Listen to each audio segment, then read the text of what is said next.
বাইতুল শরীফকে চেনার জন্য, বোঝার জন্য আমাদের আর কোনো পিছপা থাকার কোনো সুযোগ নাই, কারণ সবকিছু হাতের মুঠে চলে আসছে। অতএব আমরা সচেতন লোক হিসাবে চিন্তা করে নিজের জীবনকে গড়ার জন্য, নিজের এলাকাকে গড়ার জন্য, নিজের দেশকে গড়ার জন্য, জাতিকে গড়ার জন্য, সর্বোপরি মানব সেবায়, মানব কল্যাণে নিজের জীবনকে বিলীন করে দেওয়ার জন্য আমরা বাইতুল শরীফের সাথে একত্রতা ঘোষণা করি, বাইতুল শরীফকে সহযোগিতা করি, বাইতুল শরীফের হুজুরের মনোবলকে আমরা বাড়িয়ে দেওয়ার চেষ্টা করি। এগুলো হবে আমাদের জীবনের কর্ম।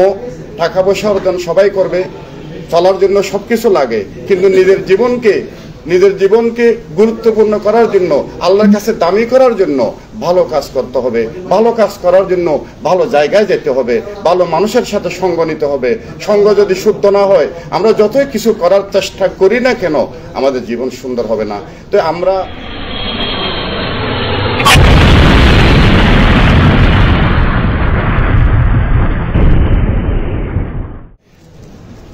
আসসালামু আলাইকুম ওয়া রাহমাতুল্লাহি ওয়া বারাকাতুহু। নাহমাদুহু ওয়া নুসাল্লি আলা রাসূলিহিল কারীম, আম্মা বা'দ। আউযু বিল্লাহি মিনাশ শাইতানির রাজীম। বিসমিল্লাহির রহমানির রহিম। লা ইন শাকারতুম লা আযীদান্নাকুম। সাদাকাল্লাহু মাওলানাল আযীম। বাইতুল শরীফ দরবারের মহান ত্রিরত্ন, বাইতুল শরীফের মহান প্রতিষ্ঠাতা কুতুবুল আলম শাহ সুফি আলহাজ হযরত মাওলানা মীর মোহাম্মদ আখতার আল কাদেরী রহমতুল্লাহ আলাইহি,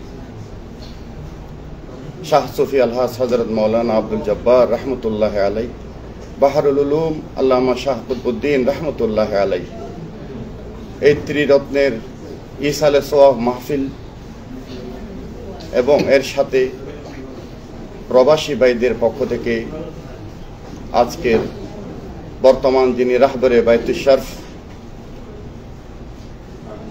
হযরতুল আল্লামা আলহাজ শাহ মাওলানা আব্দুল হাই আন-নাদভী বারাকাল্লাহু ফি হায়াতি, ওনার সম্বর্ধনা অনুষ্ঠানের আজকের রৌনকে মাহফিলের মধ্যমণি, আমাদের সকলের প্রাণপুরুষ, মুরব্বী, অভিভাবক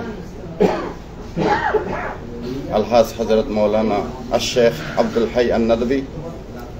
মঞ্চে উপবিষ্ট আছেন বাইতুল শরীফ আদর্শ কামিল মাদ্রাসার পরম সম্মানিত প্রিন্সিপাল মহোদয়, সম্মানিত ভাইস প্রিন্সিপাল মহোদয়, সম্মানিত সুযোগ্য শিক্ষক মণ্ডলী, সম্মানিত উলামায়ে কেরাম।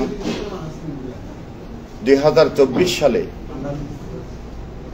18 কোটি মানুষের মধ্য থেকে যাদেরকে চয়ন করে আজকে এই পবিত্র মক্কা শরীফে আসার সুযোগ দিয়েছেন আমার হাজী ভাইরা, সুদূর দেশ থেকে প্রবাসী হয়ে নিজের বাড়ির ঘরের পিতামাতা, ভাই বোন, আরামায়েশকে ত্যাগ করে এখানে ভবিষ্যতের উজ্জ্বল কামনার্থে কষ্ট করে যাচ্ছেন আমার প্রবাসী ভাইয়েরা, আমার দেশবাসী ভাইয়েরা। আমি সর্বপ্রথম আল্লাহর শুকরিয়া আদায় করি যে মহান রব্বুল আলামিন আজকে 2024 সালে একটি মহৎ অনুষ্ঠানে আমাকে শরীক হওয়ার সুযোগ দান করেছেন। আপনারা শুনেছেন আজকে 3 মহান ব্যক্তিত্বের ইসালে সোয়াব মাহফিল। আমাদের বাইতুল শরীফের যিনি প্রতিষ্ঠাতা মীর মাওলানা মোহাম্মদ আখতার রহমতুল্লাহ আলাইহি, ওনাকে আমরা হযরত কেবলা হিসেবে জানি। উনি বাইতুল শরীফ একটা প্রতিষ্ঠা করে এখানে এসে 1971 সালে ইন্তেকাল করেছেন। বর্তমানে জান্নাতুল মুআল্লায় ওনার দফন হয়েছে, উনি শায়িত আছেন। আমরা সকলে ওনার জিয়ারত করি। এরপর ওনার স্থলাভিষিক্ত রূপকার, বাইতুল শরীফের প্রধান রূপকার শাহ সুফি আল্লামা শাহ মাওলানা আব্দুল জব্বার রহমতুল্লাহ আলাইহি, ওনার জীবনে 29 বার হজ ব্রত পালন করে এই মক্কা শরীফের জমিনে 29 বার উনি ওনার পীর মুর্শিদের সাথে এসে 29 বার ইনি হজ ব্রত পালন করেছেন। 1998 সালে তিনি ইন্তেকাল করেছেন। এই ওনার এই জীবদ্দশায় উনি বাইতুল শরীফের প্রচার প্রসারে, বাইতুল শরীফকে একটি মানব সেবার সংগঠন হিসাবে বিশ্বের প্রতি ঘরে ঘরে, বিশেষ করে বাংলাদেশের আনাচে কানাচে উনি পরিচিত করেছেন। ওনার জীবদ্দশায় উনি অনেক কাজ করেছেন যেটা আপনাদের সামনে রয়েছে। এরপরে 1998 সাল থেকে উনি মারা যাওয়ার পর তৃতীয় জন বাহরুল উলুম আল্লামা শাহ কুতুবউদ্দিন রহমতুল্লাহ আলাই উনি দায়িত্ব পাওয়ার পরে 2020 সাল পর্যন্ত বায়তুল শরীফের দায়িত্ব পালন করেন 22 বছর। উনি হযরত কেবলার সাথে এবং আমাদের আলহাজ শাহ মৌলানা আব্দুল জব্বার রহমতুল্লাহের সাথে মিলে নিজের জীবনে 53 বার হজ করেছেন। বাহরুল উলুম 53 বার হজ করে 2017 সালে ওনার হজ শেষ হজ ছিল। উনি শারীরিক বার্ধক্যতার কারণে 18-19 সাল আসতে পারে নাই, পরে করোনা হয়েছে, 20 সালে ওনার ইন্তেকাল হয়েছে। ওনার জীবনী আপনাদের সামনে রয়েছে। এখানে আমরা ওনাদের সাথে আসার বারে বারে সুযোগ হয়েছে, 2001 সাল থেকে আসার সুযোগ হয়েছে। উনি প্রতি বছর হযরত কেবলা যে বছর থেকে মারা গিয়েছেন ওই বছর থেকে এখানে হযরত কেবলার ফাতিহা ইসালে সওয়াব নামে দীর্ঘ 50 বছর এটা চলমান রয়েছে। বিভিন্নভাবে বিভিন্ন ক্যাটাগরিতে বিভিন্ন ছোট বড় মিলে এক এক সময় 2000 লোকের আয়োজনও এই জিয়াফতে হয়েছে। যারা এখানে আসছেন জানেন, দেখছেন, দেশের লোকেরা আছে সবাই জানেন। আলহামদুলিল্লাহ আমরা অতীব ভাগ্যবান। এই ধারাবাহিকতায় আজকে 2024 সালে এসে আমরা 3 হুজুরের পরে আমরা যাকে পেয়েছি এটা আর কেউ নয়, আমাদের সেই হুজুর কেবলার রহমতুল্লাহ আলাইহির রক্ত, ওনার সে লালিত পালিত স্বপ্ন। হযরত কেবলা যাকে আল্লাহর কাছ থেকে চেয়ে নিয়েছিলেন, আর মরহুম হুজুর কেবলা যার পিতা হিসাবে আমাদেরকে যে স্বপ্ন উপহার দিয়েছেন, পরে বাহরুল উলুম ওনার রক্তের সম্পর্ক না হলেও ওনার হাতে আমরা দুইজন বা আমরা যারা আছি আমরা লালিত পালিত হয়ে বড় হয়েছি। ওনাদের আদর, মহব্বত, শিক্ষা সবকিছু নিয়ে আজকে যিনি আমাদের মধ্যমণি হয়েছেন আলহাজ শাহ মৌলানা আব্দুল হাই আন-নাদভী বারাকাল্লাহু ফি হায়াতি। বায়তুল শরীফ সম্পর্কে আপনারা অনেকে জানেন, আমি বেশি কথা বলবো না। আমি শুধু আল্লাহর শুকরিয়া আদায় করব যে বছর হুজুর আসার সুযোগ হয়েছে, এই আশাটা আল্লাহর হুকুম ছাড়া হয় না। উনি শারীরিকভাবে অসুস্থ, ওনার জন্য সবাই দোয়া করবেন। এই হজের সময়ে উনি এসে এরকম একটি প্রোগ্রাম যে উনি বাস্তবায়ন করার প্রয়াস পেয়েছেন, যাদের পরামর্শে, যাদের উৎসাহে, যাদের সহযোগিতায় এরকম একটি অনুষ্ঠান হচ্ছে, এবং এই হওয়ার পিছনে হুজুর কেবলার রাহবরে বায়তুল শরীফের যে অনুমোদন রয়েছে, এটা আমাদের জন্য শুকরিয়ার বিষয়, গর্বের বিষয়। আমরা শুধু বাংলাদেশ নয়, বিশ্বের আনাচে কানাচে বায়তুল শরীফের যে একটা ঝান্ডা উঠবে এক সময়, সেটার নিদর্শন আমরা দেখতে পাচ্ছি আলহামদুলিল্লাহ। আমরা হয়তো সংখ্যায় ক্ষুদ্র, হয়তো যোগ্যতায় ক্ষুদ্র, হয়তো পারিপার্শ্বিকভাবে আমরা ক্ষুদ্র, কিন্তু আমরা যে মহান ব্যক্তিত্বের দরবারের আজকে আমরা প্রচার প্রসারে এখানে একত্রিত হয়েছি, ওনারা মহান, ওনারা আল্লাহর কাছে অতীব প্রিয়। তাদের সেই বরকতময় মানসিকতা, বরকতময় দোয়ার বদৌলতে আমরা ইনশাল্লাহ এগিয়ে যাব। আমরা যারা এখানে প্রবাসী ভাইয়েরা রয়েছি, লোহাগাড়া, সাতকানিয়া তথা চট্টগ্রাম, বাংলাদেশের অনেক ভাইয়েরা আছেন, আনাচে কানাচে সব দিকে আছেন। বায়তুল শরীফকে চিনেন না, জানেন না এরকম কোনো লোক বর্তমানে নাই। এক সময় ছিল হয়তো চট্টগ্রামে কিছু হলে ঢাকার লোকেরা জানতো না, ঢাকায় কিছু হলে অন্য এলাকার লোকেরা জানতো না।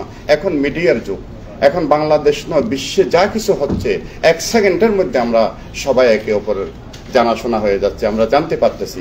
বায়তুল শরীফ বিগত 4 বছরে যা সংগঠিত হয়েছে, যা কিছু আমরা উদ্যোগ নিয়েছি, যা কিছু আমরা করার জন্য চিন্তা ভাবনা করেছি, সব কিছু আমরা বিভিন্ন মাধ্যমে, প্রচারের মাধ্যমে, ফেসবুকের মাধ্যমে, মিডিয়ার মাধ্যমে আমরা পেয়ে যাচ্ছি। বায়তুল শরীফকে চেনার জন্য, বোঝার জন্য আমাদের আর কোনো পিছপা থাকার কোনো সুযোগ নাই, কারণ সবকিছু হাতের মুঠে চলে আসছে। অতএব আমরা সচেতন লোক হিসাবে চিন্তা করে নিজের জীবনকে গড়ার জন্য, নিজের এলাকাকে গড়ার জন্য, নিজের দেশকে গড়ার জন্য, জাতিকে গড়ার জন্য, সর্বোপরি মানব সেবায়, মানব কল্যাণে নিজের জীবনকে বিলীন করে দেওয়ার জন্য আমরা বায়তুল শরীফের সাথে একত্রতা ঘোষণা করি, বায়তুল শরীফকে সহযোগিতা করি, বায়তুল শরীফের হুজুরের মনোবলকে আমরা বাড়িয়ে দেওয়ার চেষ্টা করি। এগুলো হবে আমাদের জীবনের কর্ম। টাকা পয়সা অর্জন সবাই করবে, চলার জন্য সবকিছু লাগে, কিন্তু নিজের জীবনকে নিজের জীবনকে গুরুত্বপূর্ণ করার জন্য, আল্লাহর কাছে দামি করার জন্য ভালো কাজ করতে হবে। ভালো কাজ করার জন্য ভালো জায়গায় যেতে হবে, ভালো মানুষের সাথে সঙ্গ নিতে হবে। সঙ্গ যদি শুদ্ধ না হয়, আমরা যতই কিছু করার চেষ্টা করি না কেন, আমাদের জীবন সুন্দর হবে না। তো আমরা দুর্বল যারা আছি, একক যারা আছি, আমরা যারা বৃহৎ আছে, বড় আছে, দলের সাথে সম্পৃক্ততা ঘোষণা করে, তাদের সাথে সহযোগিতা করে কিছুই যদি আমি করতে না পারি, অন্তত হাত তুলে আল্লাহর দরবারে আমরা দোয়া করব। আমরা যারা প্রবাসীরা এখানে আছি, প্রতিনিয়ত আমরা আল্লাহর দরবারে আমরা যেতে পারতেছি, খানায় কাবার তওয়াফের সুযোগ পাচ্ছি, পবিত্র আল্লাহর নবীর রওজা পাকে যাওয়ার সুযোগ পাচ্ছি। এই নেমত সবার জন্য নয়, যাদেরকে আল্লাহ কবুল করেছে তারা হয়তো এগুলো পাচ্ছে।